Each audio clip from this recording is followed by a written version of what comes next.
Hello and welcome to my Zhiyun Cinepeer Weebill 3E review. Now if you're in the market for a reasonably priced, amazing gimbal, then sit down, grab a cup of coffee and strap yourself in because today I will be sharing my thoughts and experiences with this gimbal. I'll also be unboxing it and showing you how to set it up and run you through its features and what I think after using it for several weeks now. Always been interested in checking out one of the Zhiyun gimbals because I've only ever heard good things about them. So when Zhiyun reached out to me one day, I was like, yeah, totally game to check out the new Cinepeer Weebill 3E gimbal. Now this is a sibling to the Weebill 3S, which has a well-established name in the industry. So I was thinking this new model should be fairly interesting for a lot of you. Oh, and by the way, the price point on this is crazy good also. So come on, let's check it out and I will tell you all about it and more importantly, talk you through my experiences with it.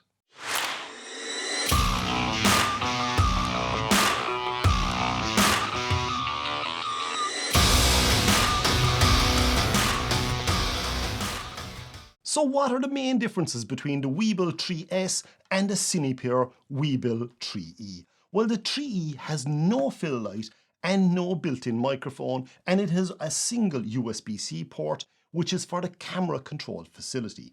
The second port on the Weebill 3S is used for the follow focus or video transmission. So this has been left out of the Cinepeer Weebill 3E. Finally, the lens support backing base has also been removed from the 3E model. Apart from that, the two are incredibly similar, apart from the colouring of course, as this is more of a grey body, but who really cares about that? This review is not sponsored or paid for, and these are my own thoughts I'm sharing with you after using this gimbal for a few weeks now.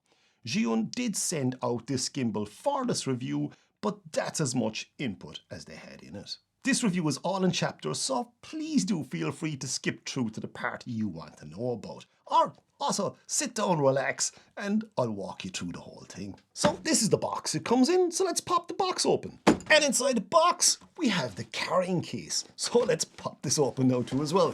So I'm going to slide this off. Now the one thing you'll notice is it just simply sits on. So just all you have to do is just pull it off. I can pop it back down. Just pull it off and that's it. There's no hinges. Now inside the carrying case then you can see you've got a few cards about service data and whatnot, and also an instruction booklet. Obviously enough, inside in the case then we have the actual gimbal itself. This is all packaged in plastic too as well. But as I've been using this now for a few weeks, obviously the plastic has gone out the window at this stage. There is also a handle or tripod base here. There is the camera plate, and there's a few connecting cables here too as well. And that's basically it. So first things first, we're going to pop the little handle or tripod mount onto the base of the actual gimbal itself. So on the bottom of the gimbal, you'll see there's 3 holes. It simply just goes into the middle one, so it'll balance a bit better. Screw it in until it's tight and give it one last twist, and that's it. And then we can mount it here like this. And there you go. So having it on the tripod is very handy to be able to set up the gimbal itself. Now, there's 2 other cables I'm just going to talk you through here. There's a USB-C to USB-C, that's a control cable. We're going to talk about that later on. I'm just going to put it off to the side. And then there is a USB-C to USB-A. And that basically means on the side here, we have a USB-C port. You can just plug that in and charge the gimbal itself from a USB power adapter. On the gimbal then itself, we have a number of these access locks. So you can release or you can lock them. So if I clip it up, you can see now this axis is now rotating and it can move freely. If I push it down, you hear the click, and when I rotate it, it locks in place now. So that's ideal for transporting it or also when you're setting up the gimbal itself. You also have another axis lock here. So if I release this, this will now turn. So I can bring it up and pop it in the horizontal position and just let it lock there. And again, on this fella, there is another axis lock here. So if I release that, this will now come down along and that's free too as well.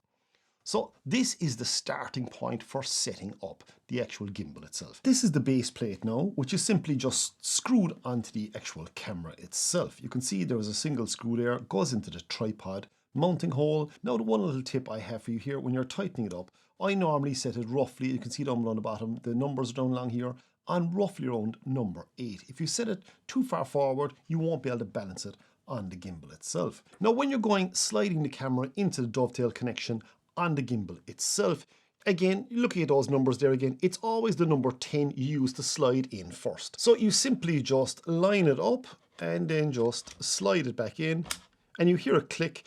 That click is a little catch there. You can see the catch on the front. There's a little button here. You need to press this button to release that catch.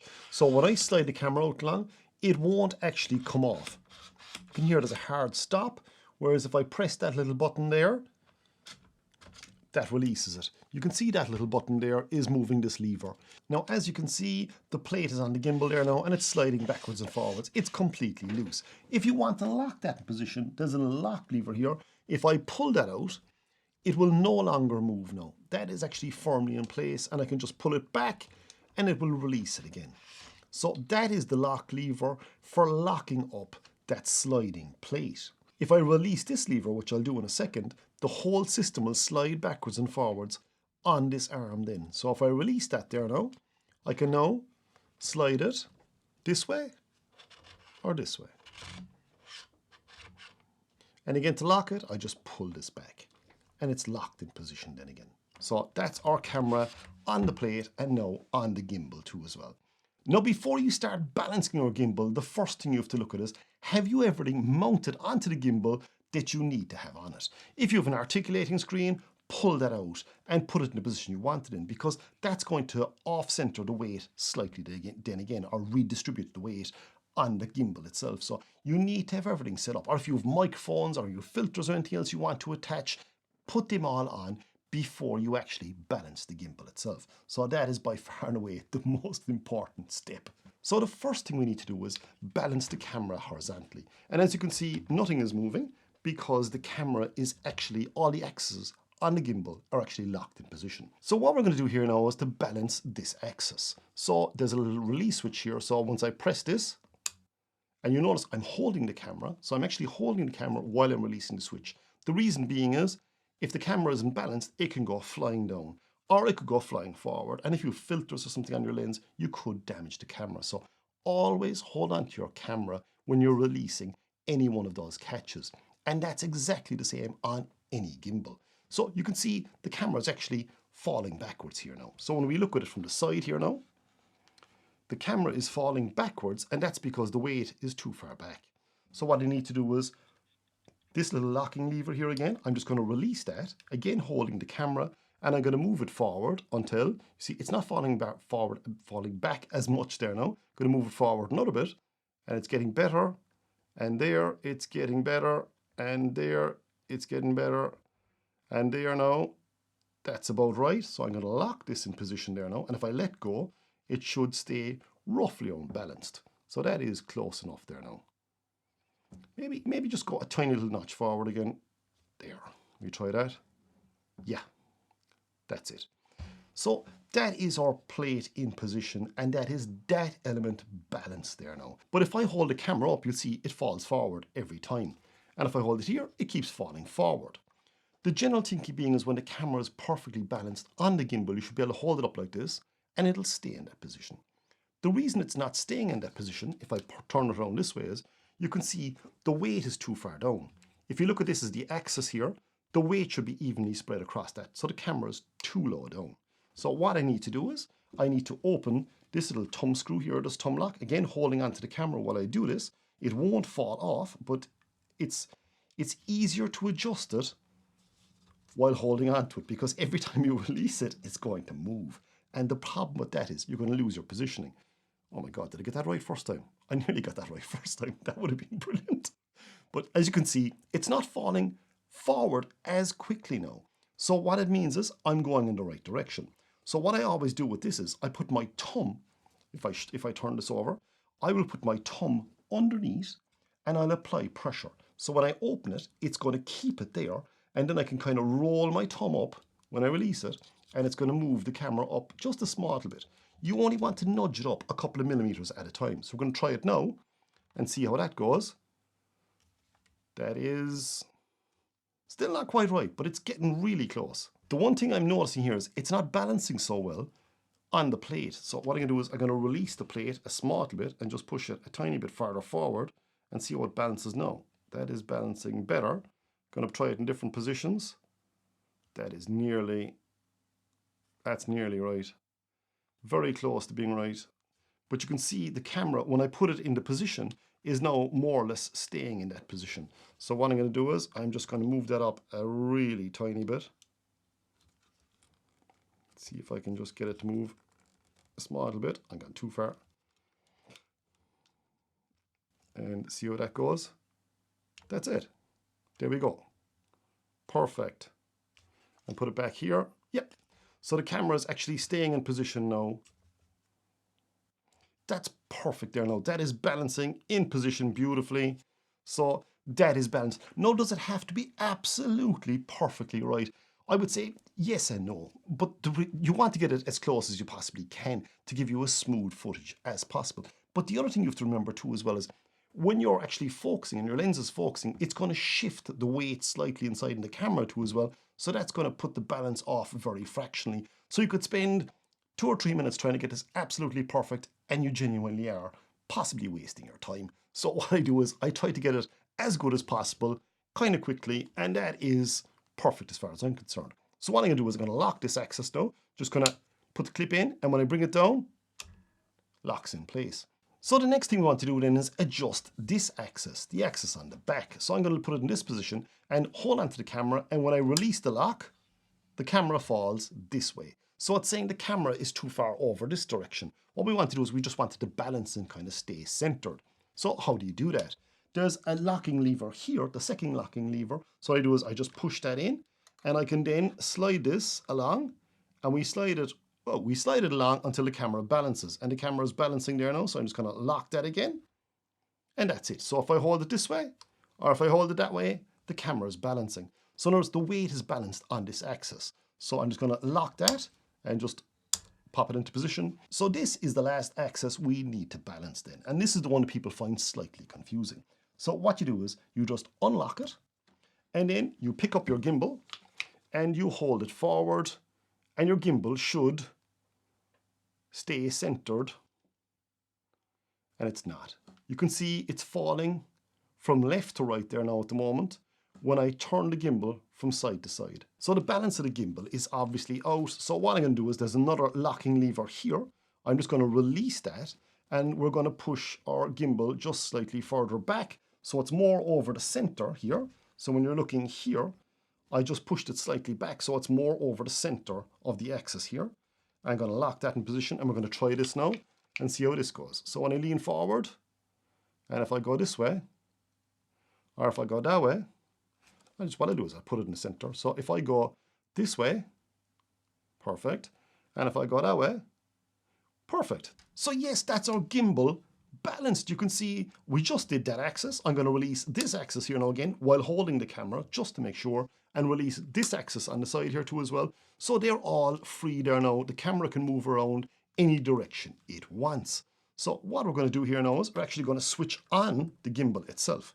So switching on the gimbal, you hold down the power button here on the side. So if I just press and hold that down, give it a second, and the logo should come up on the display. That's coming up, and there she goes. The gimbal is actually working there now.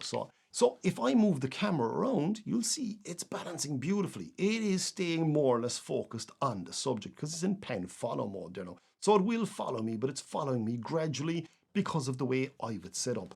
And I'm going to talk you through the way I actually set up the gimbal too as well in a minute. The next thing we need to do now, and possibly the most important thing, is to do an auto tune on the gimbal itself. I already have it done, but I'm going to run you through how you do it again. I normally do it every single time, but this is the lens and camera combination I normally use on the gimbal, so it's set up for this at the moment. But what you do is just pop into the menu, and I'm going to show you that now. So I'm in the menu here now, and I can change settings here by just simply turning that dial. And if I want to go into one of the settings like motor here now, I can just press in on the button, and it is auto. And when I press auto here now, auto tune is going to come up. And now what actually happens is each motor starts shaking. Now this is entirely normal, and this is something that happens every single time. You can see it's wiggling away here now at the moment. So what it's trying to do is it's trying to calibrate itself. So it's trying to sense the load that's actually on the gimbal and get that correct. And there we have it, it's done. So it's as simple as that to actually calibrate the gimbal for the load. Now we can also go down to custom or change levels too as well and whatnot. But generally speaking, the auto has worked absolutely perfectly for me. So camera control and the camera control cable. Let me show you how this works. This is really cool, really liking this. So the camera can be controlled by Bluetooth and a wired control facility. I prefer the wired control option personally, as my camera is in airplane mode most of the time to conserve battery life. I've a link in the description down below too as well for compatible cameras. As updates happen and new models are released, this list will change, so it's better to check the list because it'll be more up to date rather than me just listing them here now, because that could change obviously enough. But it works with the Z6 II, Z7 II and Z8. I've tried it on, so that works away beautifully. Now, if I press the record button, so if I turn this around here, there is a red record button here. If I press this down hard, it'll actually start recording. I've no card inside at the moment, so it won't start recording. But if I press and hold it down again, it'll actually stop recording again. So you can control the recording facility because it's wired, and that is really cool. Or the other thing, and this is what I love about it, is this front dial can actually be programmed to control your shutter speed, your aperture, your ISO. Now, its default settings control the roll, so it'll pitch it one way or the other, but you can change it in the menu. I have it set here now at the moment for my aperture, so I can just turn it one way. That's bringing my aperture up. I'm up at f16, and I can bring it back down along here now again, and I'm back down along to f1.8 there now. Now, as you can see here, the control cable is in, and we're in AV mode, which means it's going to change our aperture value. It's telling me here now at the moment I'm at f2.5, and if I turn the thumb wheel on the front, I can adjust that. So I can go all the way up to f16 if I want, and then bring it all the way back down along to as well to f1.8. Now you can see as I'm changing my aperture, the ISO is also changing around on the camera because it's set to auto ISO. And as I say, you can set the front dial here to change either your shutter speed, your aperture, or your ISO. Now that control is incredibly handy. Like, I'll give you an example. If I'm out shooting real estate videos, I can actually set this to my ISO setting. So when I'm inside and I'm going around, the house is a bit darker inside, I can boost up my ISO, and then if I come to a window and I want to show the view, I can drop the ISO back down along again, so it's going to darken it so you can actually see outside again. So you're more in control of when you want to see outside and see inside. That is very, very, very handy. And again, if you're shooting something, you just want to vary your aperture, you're doing a close-up of a person and you want a slightly shallower depth of field, you can do that. You can just pull your aperture down along and then bring it back up along again without having to pop the camera down and try and go at it without disturbing the gimbal too as well. It's just so easy to be able to change settings here on the gimbal itself. And we have our joystick control, so you can turn the gimbal left, right, up and down through the joystick control itself. And again, you can adjust the sensitivity of this control in the menu settings. That's under the control section. So next, let's look at the modes. And to select the modes, you press the M button here.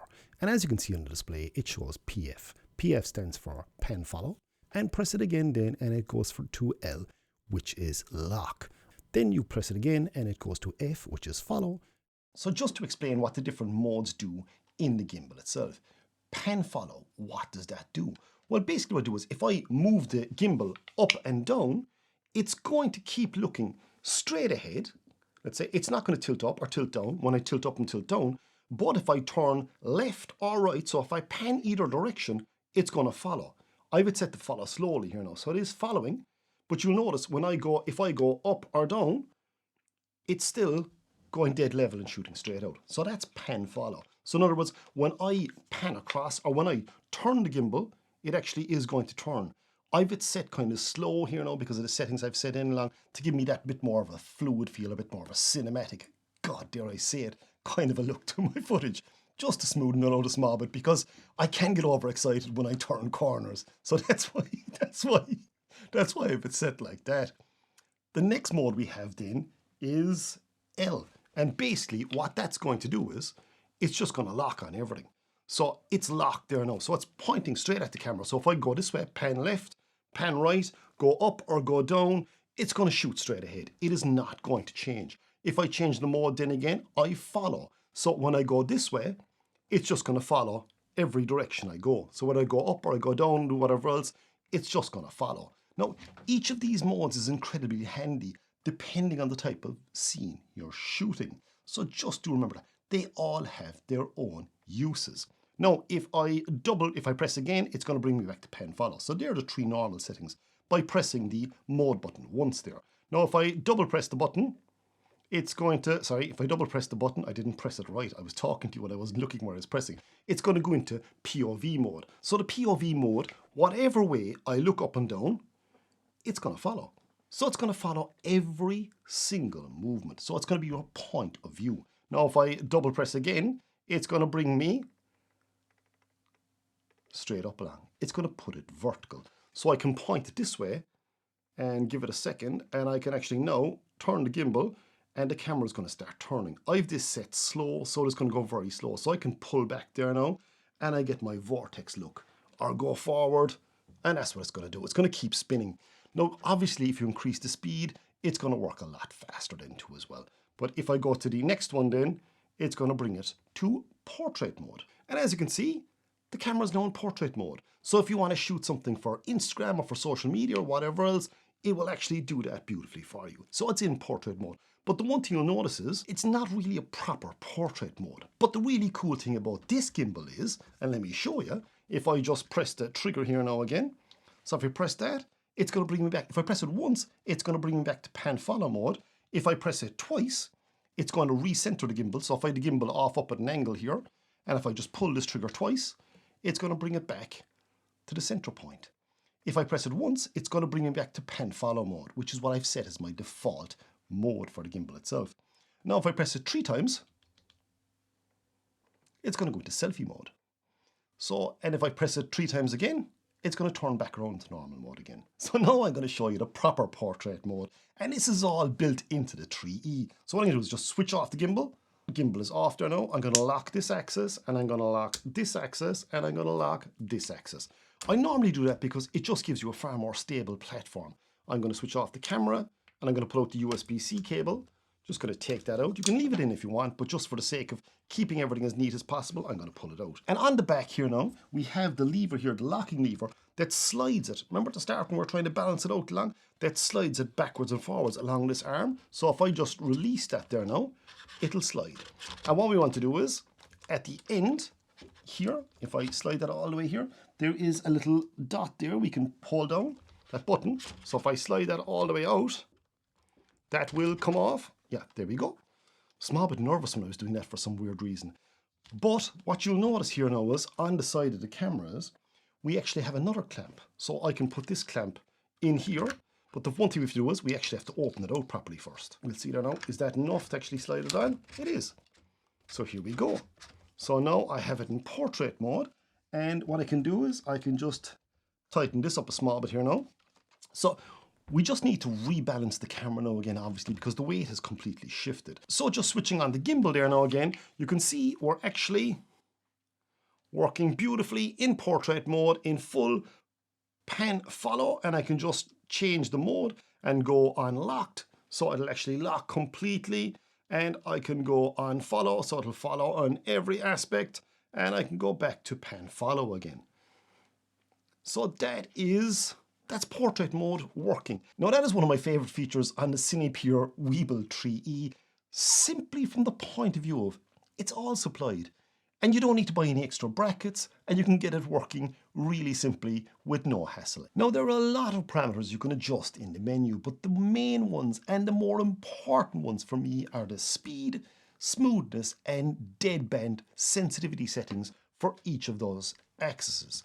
For me, these settings are incredibly important because whenever I'm filming, I tend to concentrate on walking so smoothly, and I get way too excited when I come to a turn, and I just move a bit faster. It's just one of those things. I'm concentrating on being as fluid as possible, and I go to turn, and I turn quickly. So it can give you very rough looking footage. So I always tend to increase the pan smoothness and decrease its speed while popping up the deadband a small bit to kind of smoothen out my footage and reduce those glitches. Now, I'm going to explain what all those mean too as well. Think of the speed setting as adjusting how fast you want the motors to react to movement. When the speed is high, The gimbal is less forgiving, but then again, it's also more responsive. So remember that. For smoothness, think of the higher number as increasing your smoothness. So it helps to soften movement a lot more. So again, when I turn the gimbal, it doesn't just follow my movement straight away. It tracks back slowly, which makes me look an awful lot better than I actually am. Deadband then, this is slightly more complicated, but think of it like this. It's the amount of movement you have to make before the gimbal reacts to it. So it's this kind of dead space. The more deadband you apply, the wider the movement is before the gimbal actually starts to react to your direction. Personally, I found the following settings I'm going to show you here are working very well for me and my style of shooting, but I'm still tweaking them, so it's a work in motion. So let's have a look at those there now. So to change these settings then, we press our menu button here, and then we can move up and move down here with the dial on the side, just to give you an idea of all the different facilities that are there on this gimbal. And we go all the way back up along again. So what I want to do is I want to go into advanced. So I press on the little wheel there now again, and we have speed. So when I click on that again, speed, control option. The control option will adjust the speed for the actual joystick itself. So you can adjust how sensitive that is. But what we want to adjust is we want to adjust the follow, because this is actually the gimbal itself. So if I move down and if I click on that, you can actually see the settings I'm in here now at the moment. So as you can see, I have the tilt set at 120, roll at 120, and the pan is set at 30.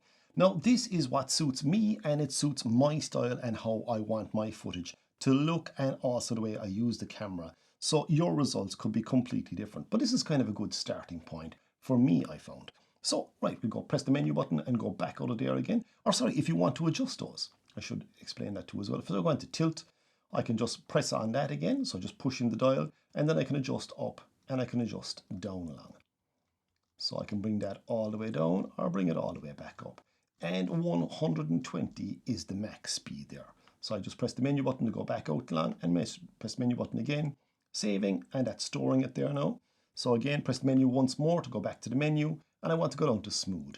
So if I go down to smooth and press the dial again, and the tilt is at 100, roll is at 100, and the pen is at 200 there now. Honestly, I was actually just messing around with this. My pen is never at 200. So what I'm going to do is I'm going to move down here to pen, and I'm going to bring that down to about 120. Sorry. If I bring that down to 120, you notice I'm turning the dial the wrong way because I'm actually at the other side of the camera, or the other side of the gimbal here now. So I bring that down to 150, and we say, yeah, that's roughly around right.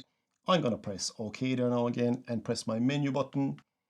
And that is it. It's saving and it's set in along there now again. So the last one then is deadband. And deadband, I've set the tilt on 6, the roll on 6, and the pen on 10. Again, that's something that you're messing around with. I'm trying these settings at the moment there now, and they're working reasonably well for me. I've been trying this for a few weeks, and this is what I find works best for me and my style of shooting.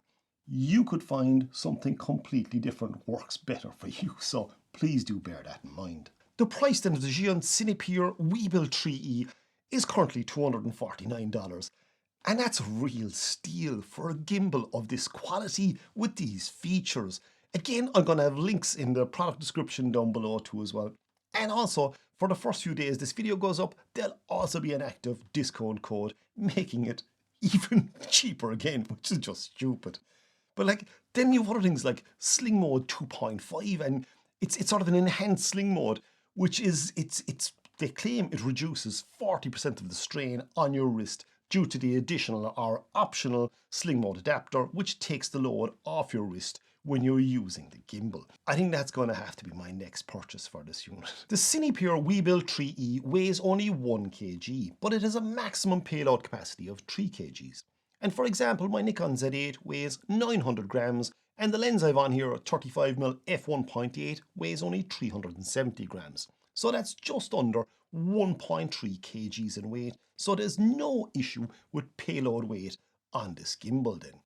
Of course, you can use heavier lenses if you want to. If you're using a heavy, longer lens or a varifocal lens like the Nikon Z24-70 f2.8, you might need to use a counterweight kit to help balance the gimbal. I have more details on that in the description down below. Or you can add a filter holder or matte box on the gimbal setup, which is not going to trouble this gimbal in any way, shape or form. Getting back to things I really like about it, the USB-C charging, to be able to fully charge the battery in this in 2 hours, and for the battery to last up to 16 hours then in a single charge, that's incredibly handy when I'm out and about. And of course, if you're using it a bit more extensively, heavy payloads, it won't last 16 hours. But if I need to charge it between jobs, I can do it in the car via USB, or I can bring a power bank with me too as well and use that to charge it while I'm out and about. So this brings us now to how this gimbal has worked for me. Now, first I have to say, this gimbal is super easy to use.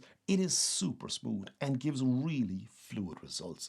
Now, you can, of course, go deeper into the settings and fully customize motor torque settings to get the gimbal to behave exactly as you want. But for now, I've been very impressed with the auto-tuning results, and that makes life so much easier because you just don't have to do the research. It'll set it all for you automatically. I was expecting this gimbal to be good, but not this good. As I say, it's highly customizable, it's easy to use, and let's face it, it's incredibly cheap. Now, when you pair that up with its small size, lightweight, 2-hour USB charge time and 16 max hour runtime from a single charge, there is very little not to love about the Cinepeer Weebill 3E gimbal. You know, the performance of this gimbal is just sublime. And I'm smiling because I thought this might be a slightly difficult review to do to a certain extent, but it's just been so easy with this product because I really do love it. It's just one of those things that, like, this is going into my gear bag and it's going to stay as part of the gear I'm out shooting with. It's as simple as that. I just really like it. And, you know, the price then too as well, wow. See, the big thing about all this and what makes me smile is the whole point of me setting up this YouTube account was kind of give back to photography to a certain extent, to be able to provide value for people, to be able to find really reasonably priced products that perform incredibly well and share that with people. And yes, I get maybe 3 or 4 emails every day. Hey Kieran, would you review this product for us? I look at the product, I do my research for it, and if it's rubbish, I'm not going to go anywhere near it. I've had products come to me and they're pure and utter rubbish. I could use a more vulgar word, being honest with you. And I'll just tell them, look, you don't want me doing a review of this, collect it. This is how you need to fix it, and I never again hear from those companies. But I try to keep this as honest and as professional because, you know, a lot of people following this I've met and I know in the real world. So if I'm meeting you in a shoot something, you're going to be shouting at me if I'm telling you this is brilliant and it's a piece of utter crap, which it isn't. So that's what makes me so excited about this. I love photography. I love new gear. I love things that make life easier and give me better results. And this makes me look a lot better than I actually am. So can't say any more.